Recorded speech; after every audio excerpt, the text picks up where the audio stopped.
The woman at the front desk smiled politely as I slid Robert's reservation across the counter. "Name?" she asked. "Michelle Canning. Anniversary trip. My husband booked the honeymoon suite." She typed, then hesitated, her brow furrowed. Yes. Mr. Canning already checked in, with his wife." I blinked. "Excuse me?" Her eyes darted nervously to the couple walking out of the elevator behind me. I turned, and the world caved in. Robert stood there, hand at the small of another woman's back. My best friend, Sabrina. She was wearing my silk robe. The robe I'd packed for this trip. The robe he must have stolen from my closet. Gasps rippled through the lobby. Guests turned, whispering. Robert froze when he saw me, but Sabrina didn't flinch. She smirked, lifted her chin, and leaned into him like she had just won a prize. I stepped forward, voice shaking but sharp enough to cut glass. "Robert, explain," he stammered, caught between shame and arrogance. "Michelle, this isn't—" Sabrina answered instead. "You weren't supposed to get here yet," she said smoothly, adjusting the robe as if flaunting it. "We thought we'd have the suite to ourselves first." Gasps. A man in a Hawaiian shirt muttered, "Damn." I felt my pulse slam in my ears. "The honeymoon suite? On our anniversary?" Robert reached out, pathetic. "Listen, please, just let me—" The slap landed before he could finish. The crack echoed, followed by another round of gasps. His cheek flared red, his eyes wide with shock. "You booked the honeymoon suite with her?" I said, my voice rising with each word. "With my best friend?" Sabrina laughed, a cruel little sound. "Maybe if you'd taken better care of him, he wouldn't have needed me." The crowd erupted with whispers. A woman near the concierge hissed, "What a snake!" "Needed you?" I spat. "Needed you to crawl into my life, eat at my table, smile at my daughter, then slip into my husband's bed like a parasite?" Sabrina's smirk faltered. Robert tried to shield her. "Stop making a scene," he muttered through clenched teeth. I squared my shoulders. "A scene? You humiliate me in front of strangers, you steal my trust, and you want silence?" I turned to the crowd, raising my voice. "You see this? 12 years of marriage, and this is how he celebrates our anniversary." Phones lifted higher. Someone whispered, "This is going viral." Robert stepped closer, desperate. "Michelle, don't do this here. Let's talk privately." I shoved him back with my bag. "You should have thought about private when you dragged her here." Sabrina crossed her arms, trying to recover her confidence. "Face it, Michelle. You've been holding him back. He deserves better." My laugh was hollow, bitter. "Better? He wouldn't have a career, a house, or a dime without me. You think he booked this suite? My inheritance paid for this fantasy." The lobby buzzed louder. Robert's face flushed crimson. He tugged Sabrina toward the exit, but she dug her heels in, unwilling to let me have the last word. I leaned forward, close enough so only she and Robert could hear. "You think you've won. But this? This is the beginning of your humiliation. Both of you." Then I straightened, raised my chin, and slid the wedding ring off my finger. I placed it flat on the counter, the sound of metal on marble sharp as a blade. "You can keep the suite," I said loudly, staring straight into Robert's eyes. "It'll be the last thing I ever give you." Gasps again. Someone clapped once, then stopped, unsure. I grabbed my suitcase, turned on my heel, and walked toward the doors. Every step echoed like a drumbeat, my rage steadying me. Behind me, Robert called my name, frantic now, his voice cracking. Sabrina hissed something under her breath, trying to hush him, but I didn't stop. I didn't turn around. When the glass doors slid open and the sun hit my face, I knew this moment would burn into memory for everyone who witnessed it. But for me, it was fuel. They thought they'd embarrassed me. They thought I would crumble. But humiliation is temporary. Revenge lasts. I gripped my suitcase tighter, fire surging through me, and made a silent vow as the ocean breeze hit my skin. They just declared war. And I will not lose. People always said Robert and I looked like the perfect Newport couple. He had the tailored suits, the polished smile, the charm that made him magnetic in business rooms and backyard barbecues. I had the softer role, the supportive wife who stepped back from her own career so he could shine. On the outside, we looked unshakable. But perfection was just a costume we both wore until it strangled me. When we married at 24, I was the one with stability. My family wasn't wealthy, but my grandmother had left me an inheritance, a nest egg that was supposed to be for my future security. I invested it all in Robert's real estate ambitions, trusting his vision, trusting him. He promised to double it, triple it. And for a while, it seemed like he did. The house, the cars, the vacations, it all came from money I put on the line. He never liked to acknowledge that. He liked to pretend he had built it all himself. I told myself I didn't mind. I wanted a family, not a scoreboard.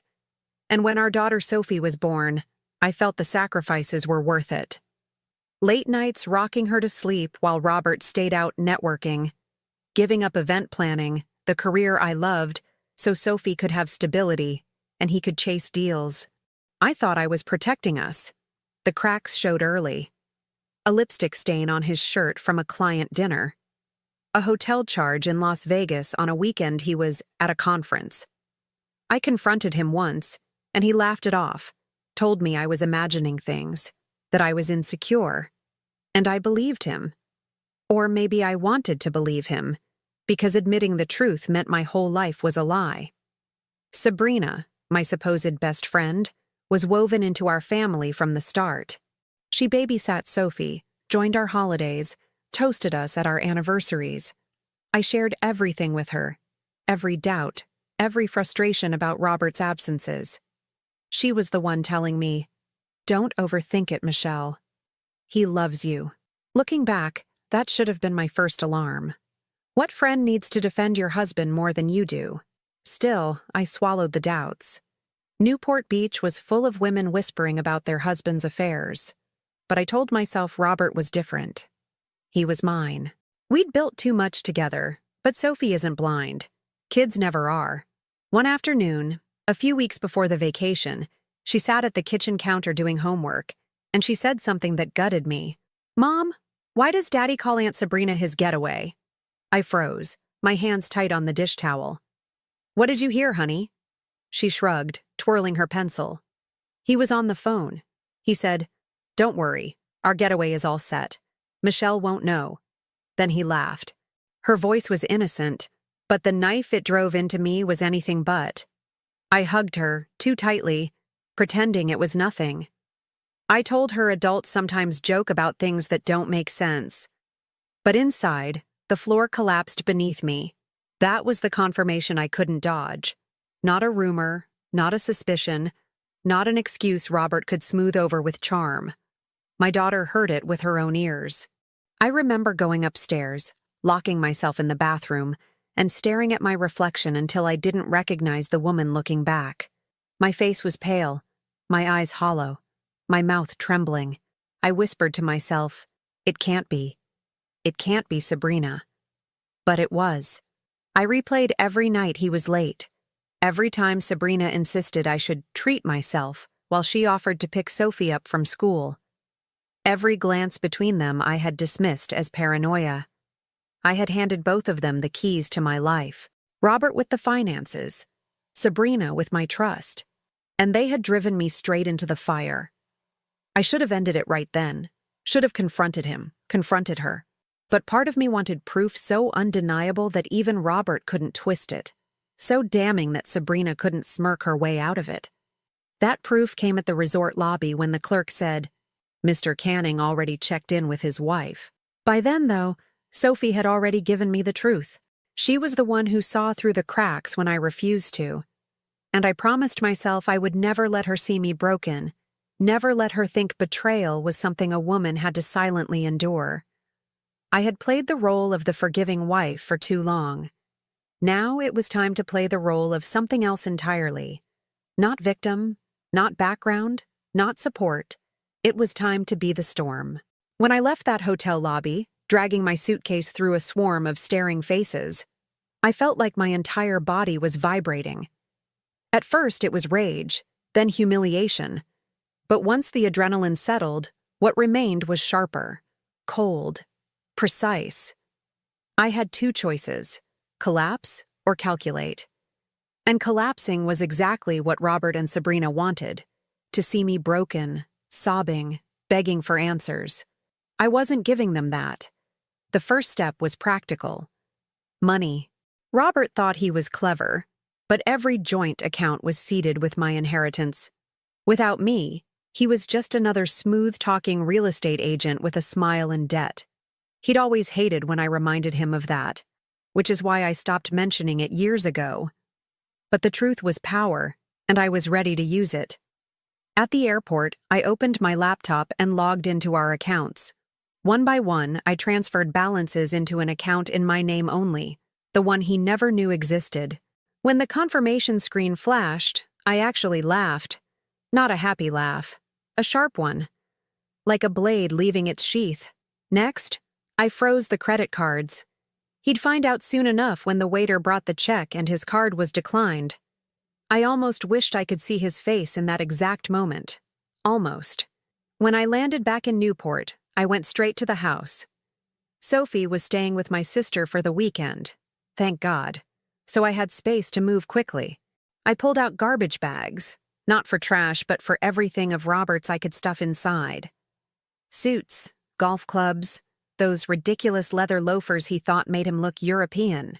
I wanted the house scrubbed of his presence before he even realized I was back. By the time the first 3 closets were gutted, my phone buzzed. Robert. I ignored it. A minute later, Sabrina's name lit up the screen.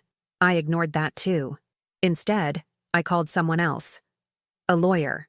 A woman named Helena who'd been recommended to me years ago by a friend who went through a nasty divorce. I'd saved her number, just in case, though I never believed I'd use it. She picked up on the second ring. Helena Ortiz.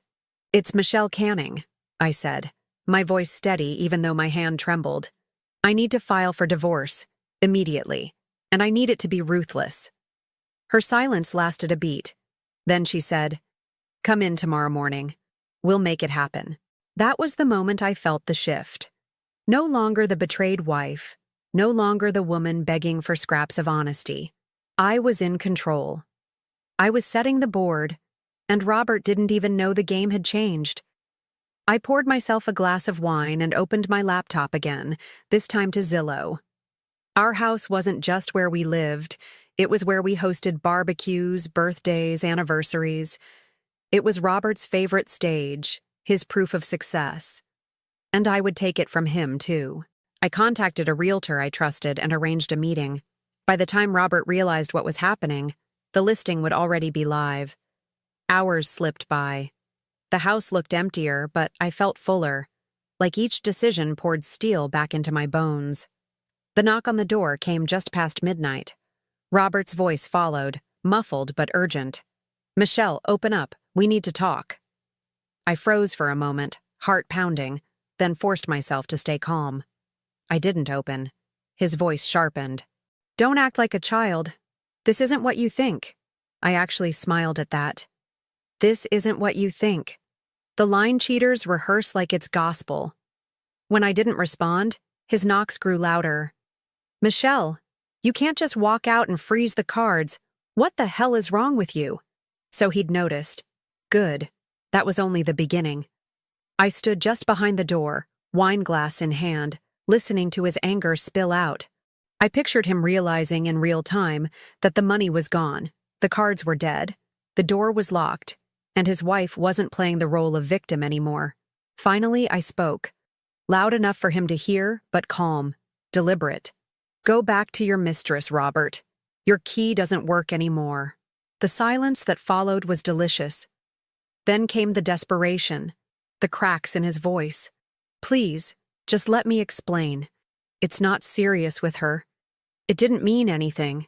I laughed, actually laughed, and set my empty glass on the counter. "It meant enough for you to book the honeymoon suite." The pounding stopped. I imagined him standing there, sweating, realizing the walls were closing in. I didn't open the door. I didn't give him my tears or my face. I gave him silence, the kind that eats men alive. And when his footsteps finally retreated down the driveway, I whispered to myself, "Checkmate, Robert." And I'm just getting started. The morning after Robert pounded on the door, I woke up to silence. Not the heavy silence of dread, the clean, sharp kind that comes after a storm. For the first time in years, I didn't feel like I was bracing for his footsteps or his excuses. I made coffee, sat at the kitchen table, and opened my phone. The messages had started pouring in overnight. From Sabrina. "You're overreacting. Don't punish Robert for being human." From Robert. "Michelle, we can fix this. Just let me talk to you." "Why are the accounts empty? Where did you move the money?" That one made me laugh. He thought I'd sit quietly while he drained everything dry? No, that chapter was over. By mid-morning, the fallout spread further. My realtor called. Robert had left 3 panicked voicemails demanding to know why she was conspiring with me. She told him politely to speak to my lawyer. Then my sister rang. "I saw him at Starbucks," she said. "Michelle, he was red-faced, screaming into his phone because his card got declined for a $5 coffee. People were recording him. I pictured it. Robert, Mr. Newport's success story, humiliated over a latte. My inheritance had carried him for a decade, and now he was finding out what life looked like without me as his safety net. But it wasn't just money. His mistress was cracking too. By lunchtime, I received a text from a mutual acquaintance. A screenshot of Sabrina's Instagram, her comment section flooded. Women calling her a homewrecker, men mocking Robert.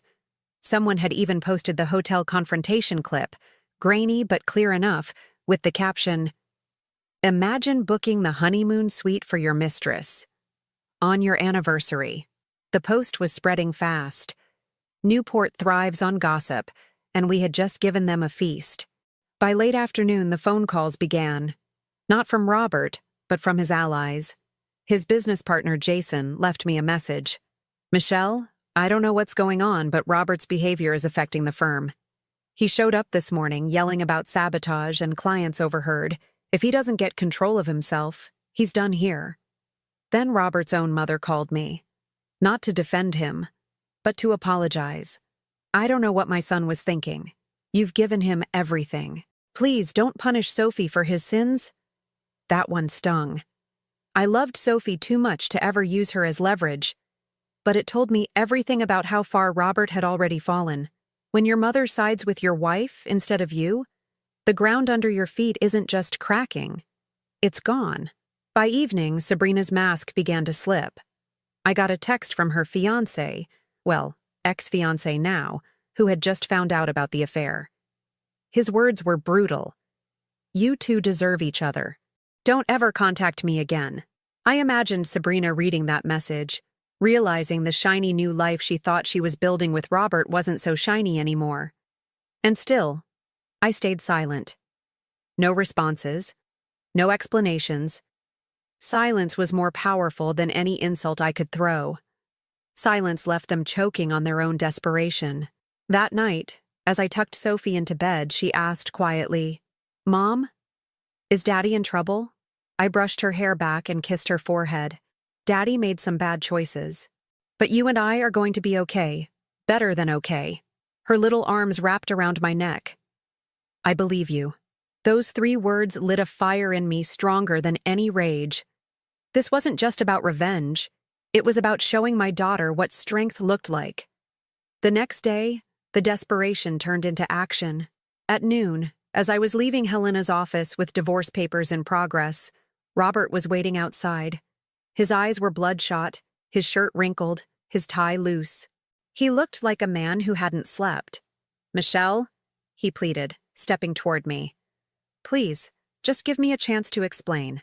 I stopped, holding my briefcase tight. "Explain what? The honeymoon suite? The robe? Or the fact that our daughter heard you planning it?" His mouth opened, then closed. For once, Robert had no script. He reached for me, but I stepped back. "Don't," I said firmly. "You lost that right." Everything is falling apart, he said, voice breaking. The money, the firm, Sabrina. She's not who I thought she was. But you, Michelle, we can fix this. We've built a life together. I stared at him, the man who once promised forever, now begging like a child who'd dropped his toy. And all I felt was clarity. You built a lie, I told him. And now you're living in it. I walked past him, the divorce papers clutched in my hand, my heels clicking against the pavement like punctuation marks. He didn't follow. For the first time in years, Robert was behind me, not in front. And that's exactly where he would stay. Robert had been trying for weeks, texts, calls, even showing up outside Sophie's school once, which earned him a restraining warning from Helena. But I knew it was only a matter of time before he tried something bigger, something desperate. It came one Friday night at Cielo Mare, the kind of oceanfront restaurant where every table is a performance stage and half the patrons know each other. I was there with my sister and two close friends, celebrating the signing of a new client for my event planning comeback. I wore a navy dress that hugged my body in all the right places, my hair down, makeup flawless. I wanted to be seen. Halfway through dinner, I felt the shift in the room before I saw him. Heads turned toward the entrance. Robert, in his tailored suit, wrinkled at the collar, eyes shadowed like he hadn't slept in days. And trailing behind him, clutching his arm like a trophy, was Sabrina. Of course. My friends went still. My sister whispered, "Don't let him rattle you." I smiled. He's about to rattle himself. Robert spotted me instantly and made his move, dragging Sabrina toward my table. Conversations died around us, forks clinking against plates as people pretended not to stare but leaned in closer. "Michelle," Robert said, his voice loud enough to carry. "We need to talk." I didn't stand. "We've already said everything that matters." Sabrina smirked, leaning against him. "She's just bitter, Robert. Everyone can see that." My friends bristled, but I raised a hand. "Bitter? No, Sabrina, I'm free. You, on the other hand," I let my eyes sweep the room, "are about to find out what happens when the mask slips." I pulled my phone from my purse and tapped the screen.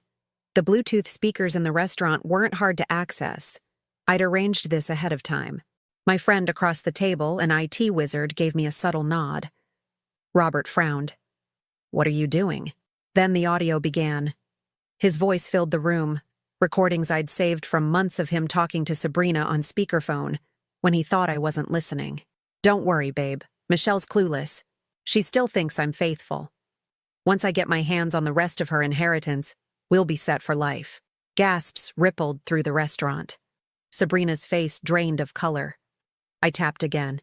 "She gave up her career for me. Can you believe that? Some women just want to be useful. But you, Sabrina, you're my real partner." Laughter from the back tables, not friendly laughter. Robert's face turned crimson. "Turn that off," he barked, reaching for my phone.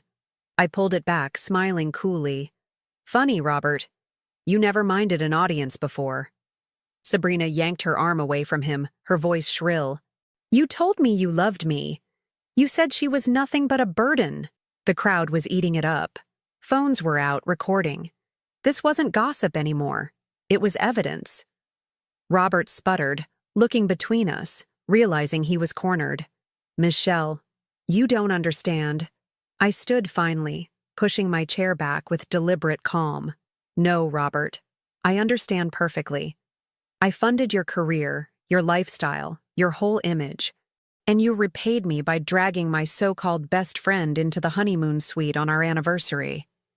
I leaned forward, close enough so only he could hear, then straightened and projected my voice so the entire restaurant caught the line. "You booked the honeymoon suite with her, Robert. I booked your one-way ticket out of this town." The place erupted. Gasps, claps, even a whistle from somewhere near the bar. Robert's jaw worked furiously, but no words came. Sabrina shoved him, furious. "You used me. You said she was over, that the money was yours."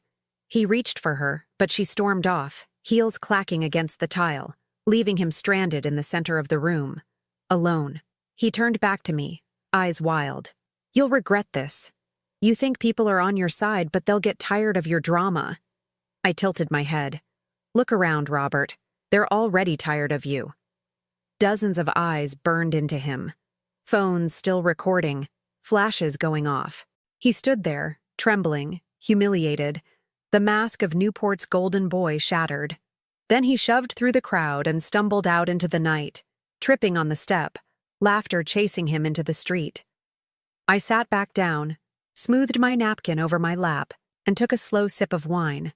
My sister's hand squeezed mine under the table. "Michelle," she whispered, her eyes gleaming. "That line is going to be everywhere by tomorrow morning." She was right. By sunrise, the clip was already viral. Newport didn't just know about Robert's betrayal, they knew about his downfall.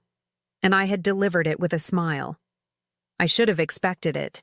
Men like Robert don't vanish quietly. They scramble, clawing for scraps of dignity. The restaurant humiliation had gone viral overnight.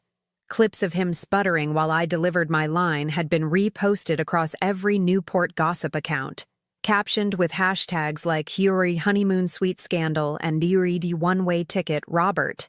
By the following week, Robert tried to fight back. He booked himself on a local morning show, Newport Today, the kind of program that usually covered yacht parades and charity luncheons. But this time, their lead guest was my soon-to-be ex-husband in a pressed suit, with dark circles under his eyes and a forced smile. I didn't watch it live. My phone buzzed with links before I'd even finished breakfast. The first clip showed Robert leaning toward the host, voice heavy with practiced sincerity. "I made mistakes," he said, shaking his head. "But Michelle, she's exaggerating. She's been vindictive ever since I told her I was moving on. The truth is, our marriage was already over. She's weaponizing my personal life for attention." Weaponizing. That was the word he chose. He painted me as bitter, unstable, told the host I had serious control issues, even suggested I'd fabricated the audio clips from the restaurant confrontation. Sabrina wasn't with him on camera, but he dropped her name, calling her a supportive friend who's been unfairly targeted. I almost laughed. Supportive friend. That was one way to describe a woman lounging in my robe in a honeymoon suite. For a day, his little performance seemed to work. His die-hard buddies reposted it, saying, "See? Not everything is black and white." A few online commenters pitied him, talking about vengeful women and cancel culture. But Robert had always underestimated one thing: receipts. Because I had them, and not just the recordings. That evening, I dropped an email chain to a trusted blogger who covered Newport's high society scandals. Subject line, Robert Canning, receipts. The emails were Robert's own words to Sabrina, bragging about funneling my inheritance into shell accounts, laughing about me never noticing. In one, he'd even typed, "She's naive enough to think I'm building wealth for us. Truth is, I'm building it for me, and you, babe." Within hours, screenshots were circulating. The blogger's post exploded, reshared across Twitter, Instagram, TikTok. The hashtag shifted from "Daru one-way ticket Robert" to "Receipts don't lie." By morning, the narrative had flipped again. Comments piled in. "He stole her inheritance? That's financial abuse." "Not just cheating, he's a con artist." "Imagine calling your wife vindictive while emails show you plotting against her." The backlash burned hotter than even I expected. Newport wasn't just mocking him anymore, they were disgusted. Sabrina tried to defend herself on Instagram, posting a filtered selfie captioned, "Don't believe everything you read. Love is complicated." The replies gutted her. Love? He stole from his wife. Girl, he booked a honeymoon suite on their anniversary. Complicated? No. Disgusting. Complicated is forgetting to text back. This is betrayal. By the end of the week, Sabrina's account was deactivated, but Robert kept trying. He released a rambling Facebook video in his car, eyes darting, voice cracking. "This has gotten out of control," he said. "Michelle's twisting the narrative to make me look like a monster."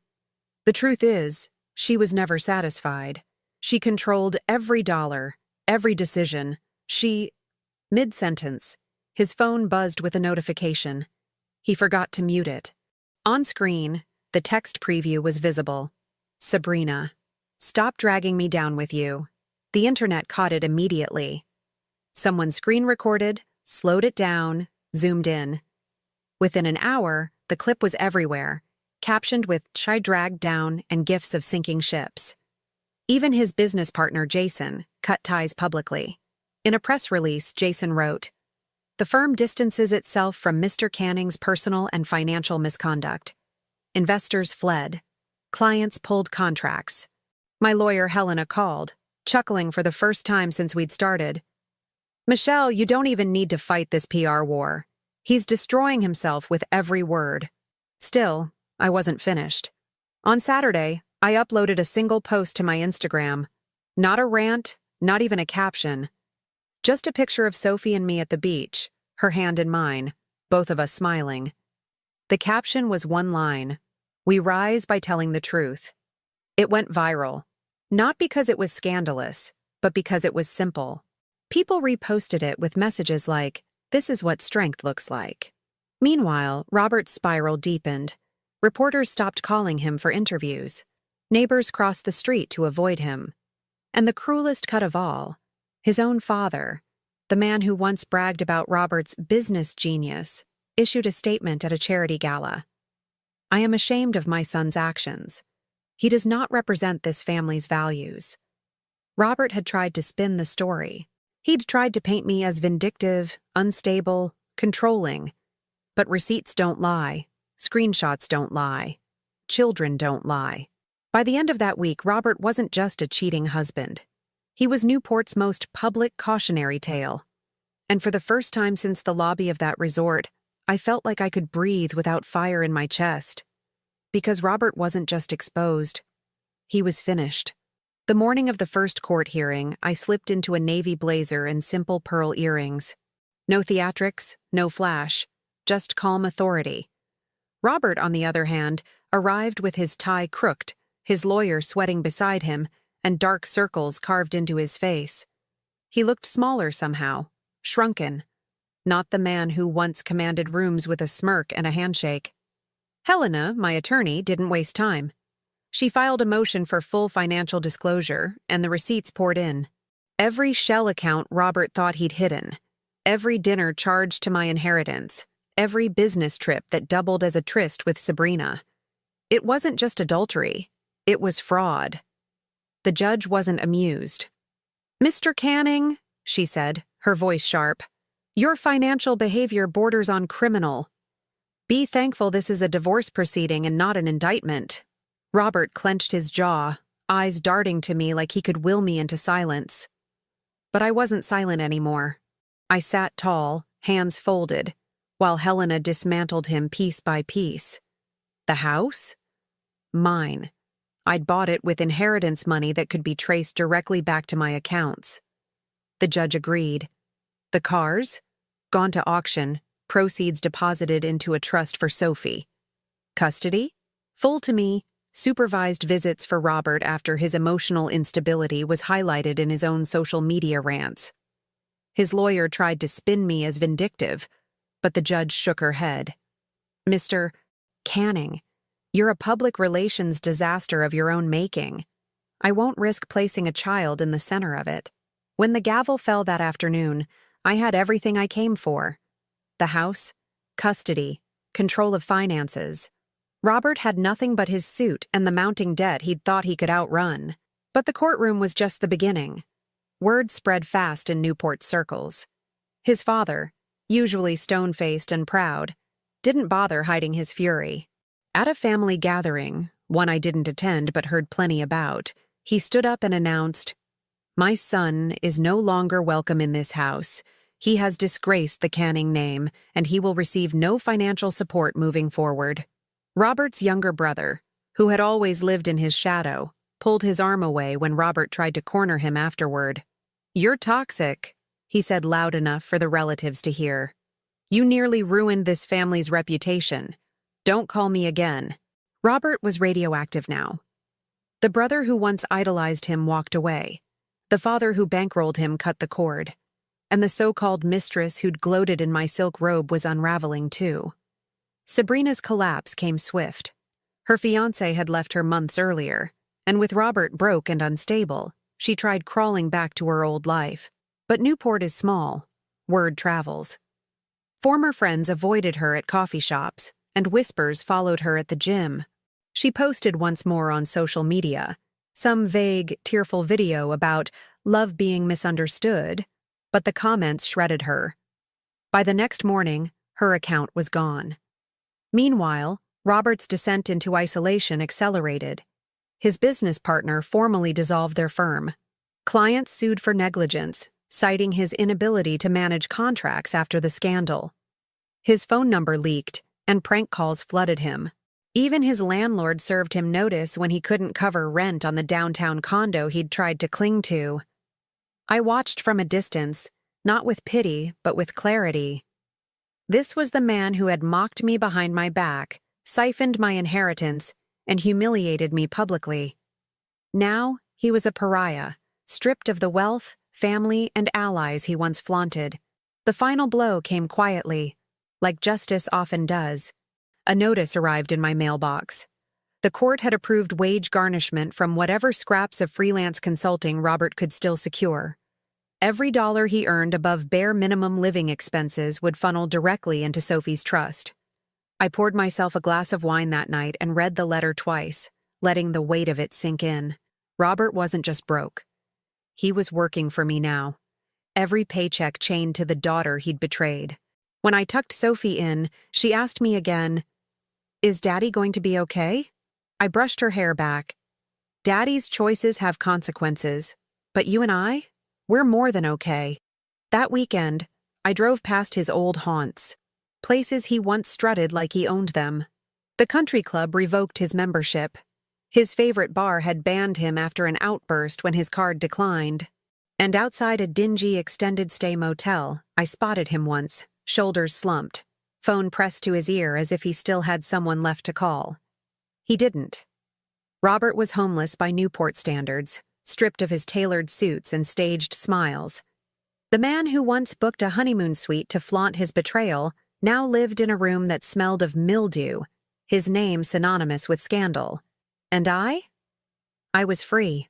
The ruthless part of me wanted to deliver a final word, to knock on that motel door and watch him squirm. But the stronger part of me knew silence was louder. His punishment wasn't what I said. It was what I didn't have to say. Robert had destroyed himself.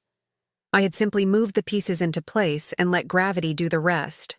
And when I closed the blinds that night, tucking Sophie in again with the ocean breeze drifting through our windows, I whispered the truth I'd come to believe with every bone in my body. He hadn't just lost me. He had lost everything. I didn't plan to see Robert again. After the court rulings, after the asset seizures, after his own family disowned him, there was nothing left to say. But men like Robert don't know how to vanish with dignity. They linger, circling like shadows that don't understand the light has already burned them out. It was a late Saturday afternoon when he showed up at my door. I saw him through the glass, hair unwashed, shirt wrinkled, eyes hollow. He looked like he hadn't slept in weeks. For a moment, I barely recognized him. I opened the door halfway, blocking the frame with my body. "What do you want?" He tried to smile, but his lips quivered. 5 minutes. "That's all I'm asking, Michelle. 5 minutes to explain myself." I let the silence hang until he shifted uncomfortably. Finally, I stepped outside, pulling the door shut behind me. Sophie didn't need to hear any of this. We stood on the porch, the ocean breeze rustling the trees. Robert shoved his hands into his pockets, eyes darting everywhere but mine. "I messed up," he started, his voice cracking. "I know that. I know I hurt you. I hurt Sophie. I destroyed everything good in my life. But Michelle, I didn't mean for it to go this far." I folded my arms. "You didn't mean to empty my inheritance? You didn't mean to parade Sabrina in front of me? You didn't mean to lie, over and over, until there was nothing left of the truth?" His head dropped. "I was stupid. I thought I was invincible. I thought you'd always be there to catch me. But look at me now. I did look at him. And what I saw wasn't the polished man I once married. It was a hollow shell, stripped of arrogance, stripped of charm. His tie was gone, his shoes scuffed, his shoulders slumped. He looked like a man begging the world to remember him. "I've lost everything," he whispered. "My business, my family, my reputation. I don't even have Sabrina anymore. She left me the second things got hard. And now," he trailed off, voice breaking, "now I have no one. Except you. Please, Michelle. I need you." The irony was almost laughable. After years of being dismissed, silenced, gaslit, here he was, begging for the very stability he had torched. "You don't need me," I said coldly. "You need accountability. And that's something I won't give you by staying." His eyes filled, tears clinging to the edges. "Don't say that. Don't throw me away like this. We can rebuild. I'll change. I'll do whatever you want. Just, please." He reached out, but I stepped back. The movement made his face crumple like a child denied. "You had years to change," I told him. "Years of opportunities to be honest, to be faithful, to be a man Sophie could look up to. You wasted them all. You built your entire life on betrayal. And now you're standing in the rubble, asking me to rebuild the house you burned down." The porch was quiet except for the waves crashing in the distance. He sank onto the step, burying his face in his hands. For the first time, I didn't feel anger. I didn't feel pity either. What I felt was clarity. "Michelle," he said hoarsely, lifting his head. "I don't want to die alone." I crouched down just enough so he'd have to look at me. "Then you shouldn't have lived like a man who deserved it." He flinched, the words hitting harder than the slap in the hotel lobby ever had. I stood, smoothing my blazer, my voice steady as glass. "You always thought you were the architect of our life, Robert, but you were really just the architect of your own destruction." He blinked, stunned, as though he finally heard the truth carved out in stone. I turned, opened the door, and stepped back inside, closing it firmly behind me. Through the glass, I saw him sitting there for a long time, staring at the ground.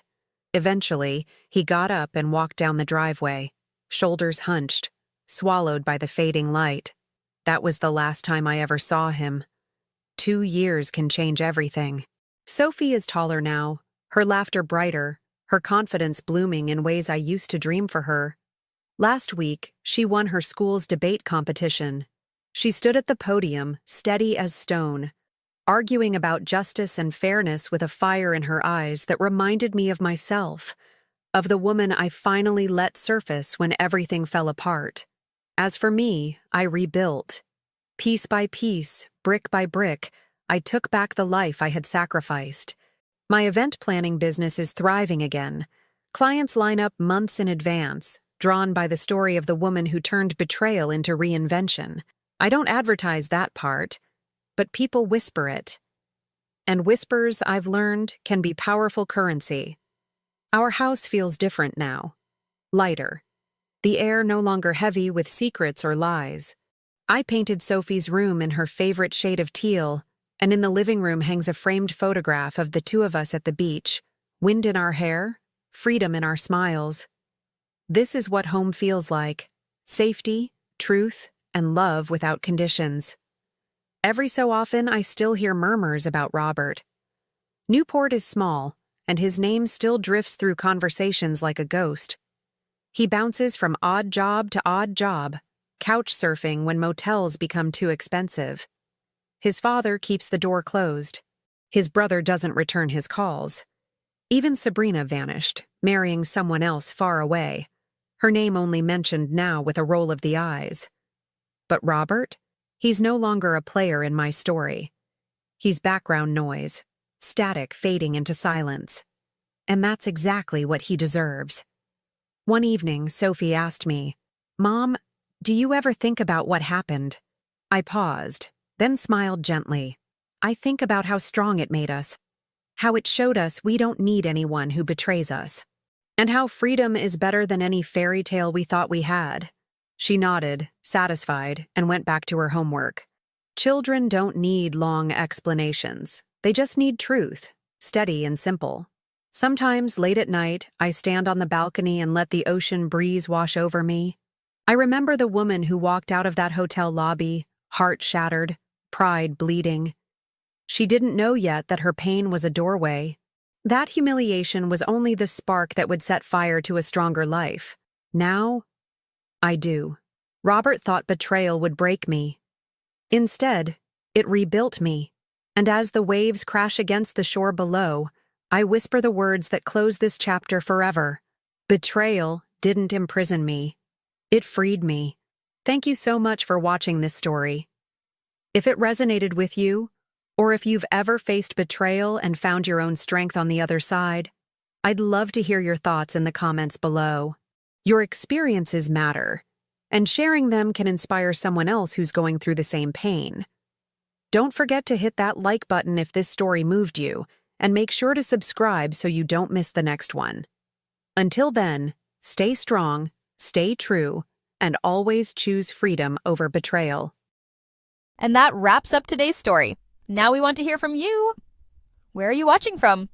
Drop your city or country in the comments, and let's see how far these stories reach.